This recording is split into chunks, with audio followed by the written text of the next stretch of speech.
Welcome back to pinks kitchen Tamil. இன்னைக்கு நம்ம வெண்டைக்காய் புளி குழம்பு எப்படி செய்யறதுன்னு தான் பார்க்க போகிறோம். இது சாதம் கூட ஒரு சூப்பர் டெலிஷியஸ் சைட் டிஷ்ஷாக இருக்கும். ரொம்ப ஈஸியாக பண்ணிடலாம். ஸோ இந்த ரெசிபியை பார்க்குறதுக்கு முன்னாடி இதுக்கு தேவையான பொருட்கள் என்னென்னு பார்த்துட்டு வந்துடலாம்.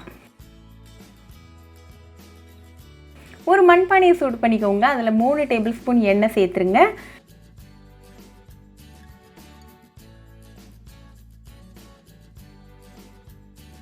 எண்ணெய் நல்லா காஞ்சதாக 1 கப் அளவுக்கு வெண்டைக்காவை குட்டி குட்டியாக கட் பண்ணி சேர்த்துக்கோங்க. இது ஒரு 2 நிமிஷம் மீடியம் ஃப்ளேமில் நல்லா ஃப்ரை பண்ணிக்கோங்க. 2 நிமிஷம் கழித்து வெண்டைக்காவை எண்ணெயிலேருந்து ரிமூவ் பண்ணிவிட்டு தனியாக வச்சுருங்க. இப்போ மீதம் இருக்க எண்ணெயில் ஒரு 1/4 டீஸ்பூன் வெந்தயம், 1/4 டீஸ்பூன் உளுத்தம் பருப்பு சேர்த்துக்கோங்க. இது லைட்டாக செவக்கிற வரைக்கும் வெயிட் பண்ணுங்கள்.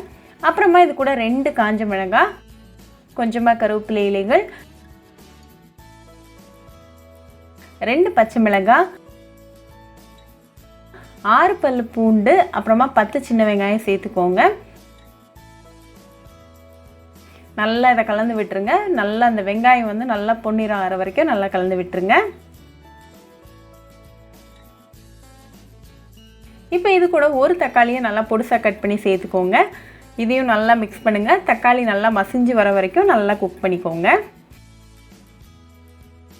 இப்போ தக்காளியும் நல்லா வெந்தாச்சு. ஸோ நம்ம இப்போ மசாலா பொருட்கள்லாம் சேர்த்துடலாம்.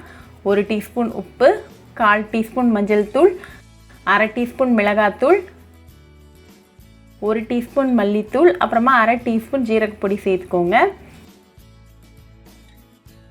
இது எல்லாத்தையும் நல்லா மிக்ஸ் பண்ணி விடுங்க. இந்த மசாலாவோட பச்சை வாசனை கம்ப்ளீட்டாக போகிற வரைக்கும் நல்லா கலந்து விட்டுருங்க. இப்போ இது கூட நம்ம ஃப்ரை பண்ணி வச்சுருக்கிற வெண்டைக்காவையும் சேர்த்துட்டு நல்லா கலந்து விட்டுருங்க.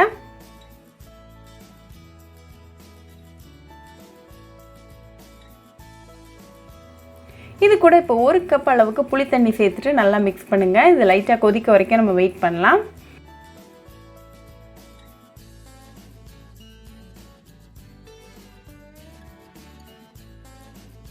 இப்போ லைட்டாக கொதிக்க ஆரம்பிச்சிருக்கு. ஸோ இந்த ஸ்டேஜில் 2 கப் தண்ணி சேர்த்துட்டு அதையும் நல்லா மிக்ஸ் பண்ணி விட்டுருங்க.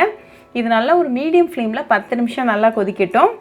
தண்ணி நல்லா ரெடியூஸ் ஆகி நல்லா மசாலா கன்சிஸ்டன்சி வர வரைக்கும் நல்லா குக் பண்ணிக்கோங்க.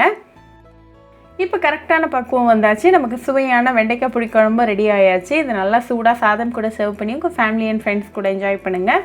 ரொம்பவே ஈஸி, டெலிஷியஸ் அண்ட் குவிக்கான சைட் டிஷ் ரெசிபி. ஸோ கண்டிப்பாக இந்த வெண்டைக்காய் புளி குழம்பு ரெசிபி உங்கள் வீட்டில் ட்ரை பண்ணி பாருங்கள். ட்ரை பண்ணிவிட்டு எப்படி இருந்துச்சுன்னு எனக்கு கமெண்ட்ஸில் சொல்லுங்கள். இன்னொரு சூப்பரான ரெசிபியோட உங்களை வந்து பார்க்குற வரைக்கும் பாய் ஃப்ரெண்ட்ஸ். உங்களுக்கு இந்த வீடியோ பிடிச்சிருந்தால் லைக் பண்ணுங்கள், ஷேர் பண்ணுங்கள், கமெண்ட் பண்ணுங்கள் அண்ட் மறக்காமல் சப்ஸ்கிரைபும் பண்ணிடுங்க. கூடவே பக்கத்தில் இருக்க பெல் ஐக்கானையும் கிளிக் பண்ணிக்கோங்க. அப்போ தான் நான் போடுற வீடியோஸ் எல்லாம் உங்கள் நோட்டிஃபிகேஷனில் வரும்.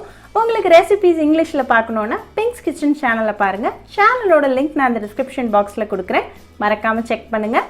இன்னொரு இன்ட்ரெஸ்டிங்கான ரெசிபியோடு உங்களை வந்து பார்க்குற வரைக்கும் பாய் ஃப்ரெண்ட்ஸ்.